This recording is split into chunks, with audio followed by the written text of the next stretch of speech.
there was a mass mobilization at the World Trade Organization in Seattle, and it shut down the whole city of Seattle, and it was called the WTO.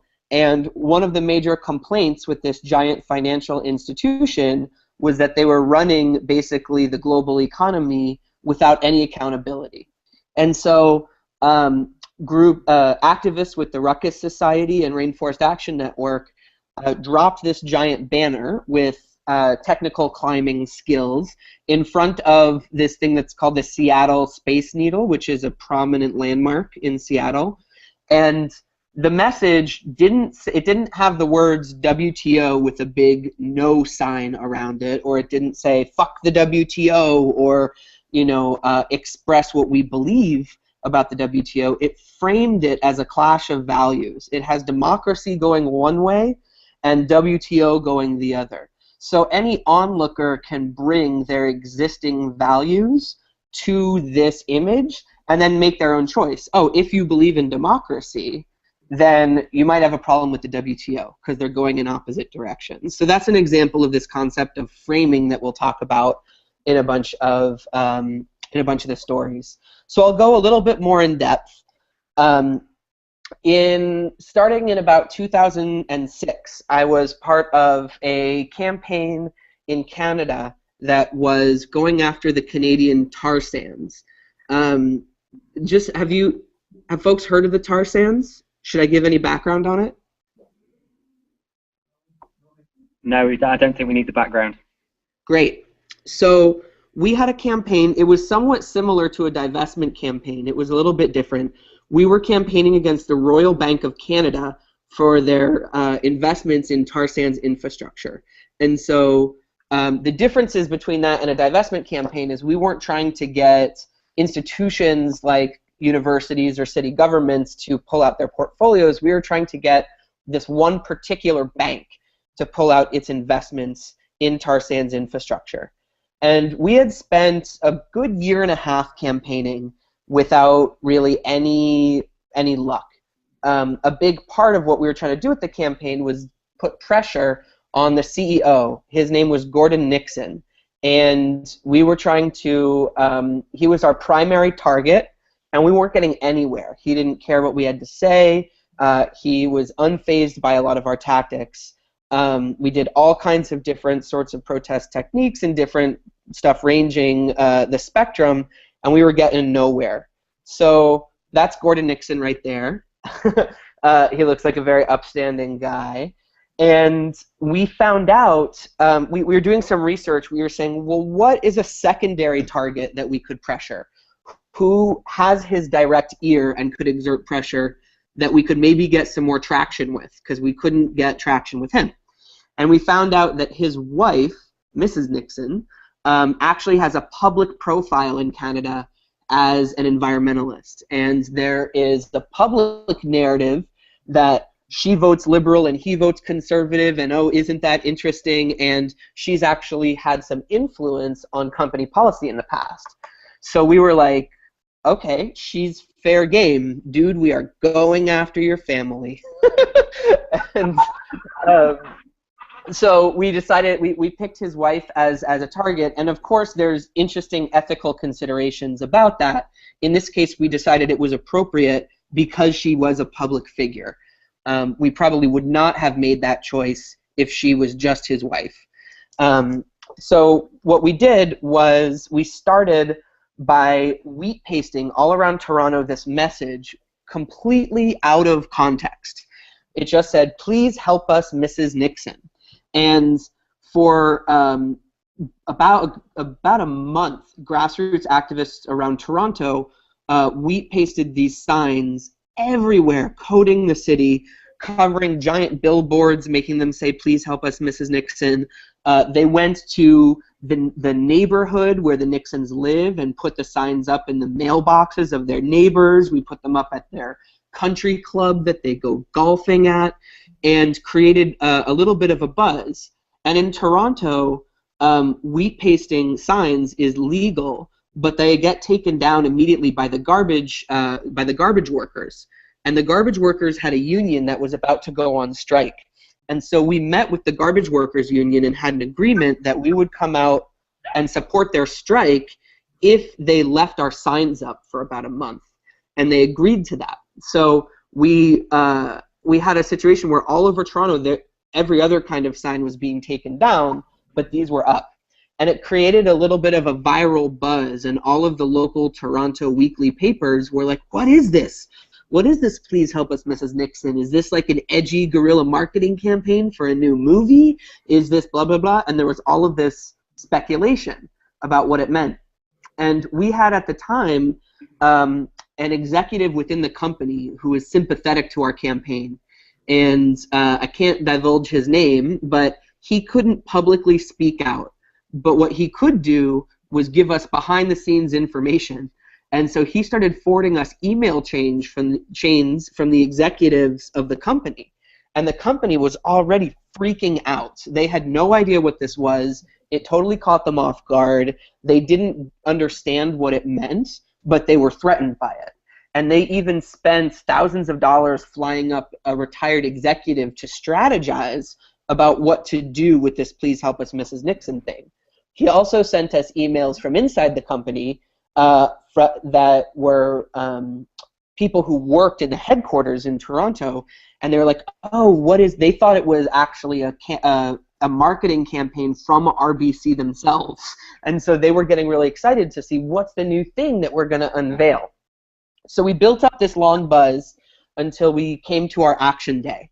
And on the day of the action, one of the things we did was, so there's hundreds and hundreds of Royal Bank of Canada employees who work in the headquarters in Toronto.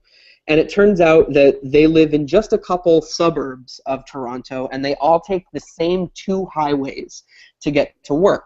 And those highways, every mile or so, have an overpass bridge.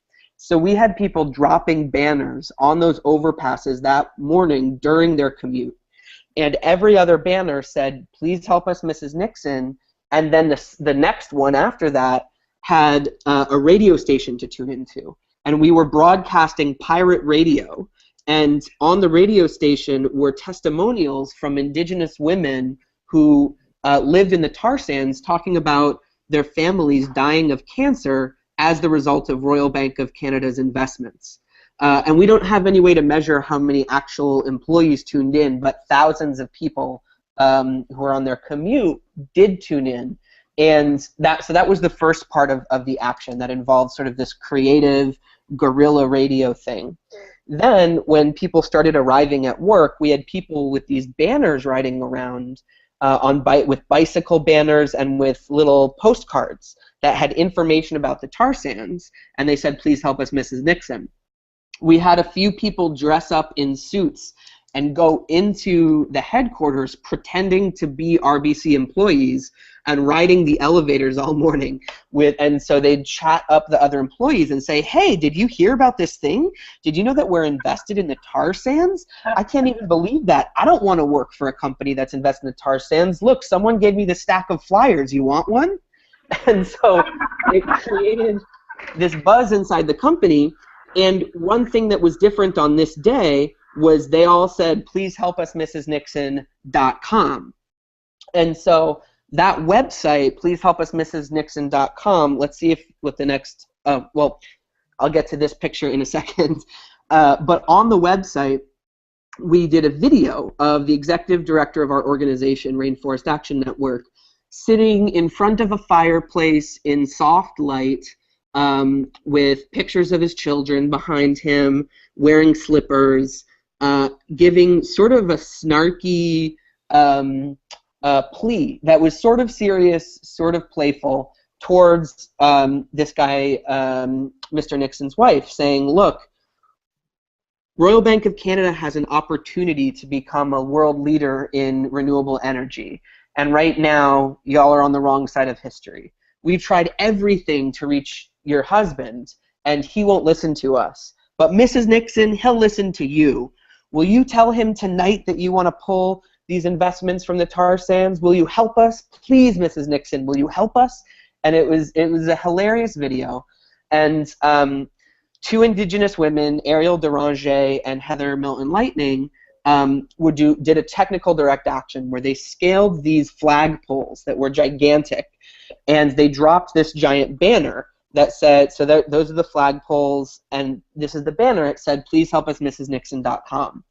And that technical kind of direct action got a lot of media attention. So suddenly, every major media outlet in the country, all of which are headquartered in Toronto, started to come film this thing, because this sort of action does not happen in Toronto very often. It was novel, it was new, and there was also this buzz that was already in the media about what is this "Please help us, Mrs. Nixon" thing. And so these two women, their action was trespassing. It did include an arrestable component, but there was lots of people involved in the action who did not do, arrestable stuff. And when this happened, the CEO, Gordon Nixon, came out and stood right next to me. I don't think he knew that I was coordinating the action, and he just looked up at this banner, and he's just like, "Fuck!" He started like holding his head, and this woman who was a janitorial worker in the building next door, this immigrant woman, the opposite side of the social spectrum of the CEO, and didn't know who either of us were, came up and stood next to him and said, "That has just got to be so embarrassing for them." And then he looked at her and he was like, "Fuck!" And so what happened next was that we had an email list of thousands of people who wanted to participate in the campaign who didn't live in Toronto. And so we gave them the link to this video and also all the email addresses of the executives and the email addresses of a couple sympathetic employees. And we had thousands of people sending this video, flooding Royal Bank of Canada's email servers. And because the staff of the company got in on it, because it was playful and interesting, and because many of them actually really cared about what their company was investing in, it went viral on their internal intranet servers. And it basically stopped their work for the day, and the only thing that people in their headquarters was talking about was the tar sands, and why is Royal Bank of Canada invested in the tar sands, and what is going on with this? Meanwhile, we had people go and deliver bouquets of DVDs of the video to all of the neighbors of the Nixon family, back to their country club, making sure that everyone knew about this thing that was essentially a shaming tactic. It had a playful tone, but it was really a shaming tone. But it also put them in a bind where they had to respond. And for that year and a half prior, they could just ignore us. And so we wanted to do an action where they were forced to have some kind of public response. And so there was a lot of cameras there, and this is some of the sort of outside the headquarters stuff. And it made every major media outlet in Canada. And suddenly, investments in the tar sands became a national conversation. And so, this is the next story. But one thing that was really useful about that intervention was it changed the game with our campaign. It really shifted the power dynamics, where we really demonstrated that we could seriously threaten the credibility of Royal Bank of Canada's brand. And we did it through a variety of stuff, right? There was we did organizing across sectors with the Garbage Workers Union. We had creative ideas of a month build-up with wheat pasting. We had the guerrilla radio. We had people flyering and doing banners outside. We had people sneaking in and impersonating employees on the inside. We had an online engagement where people from across the country had a venue to participate in. We did technical video production. And then we also had a sort of Greenpeace-style technical direct action with the banner drop as well. And so all of those different elements came together in one action that really changed the game for that campaign and set us on a totally different trajectory of the company taking us seriously as a threat and then responding to our demands. And the campaign continued for a couple years, and it didn't fully win, but it had some really important victories that wouldn't have been won if we didn't shift the dynamic so much. So that's one story.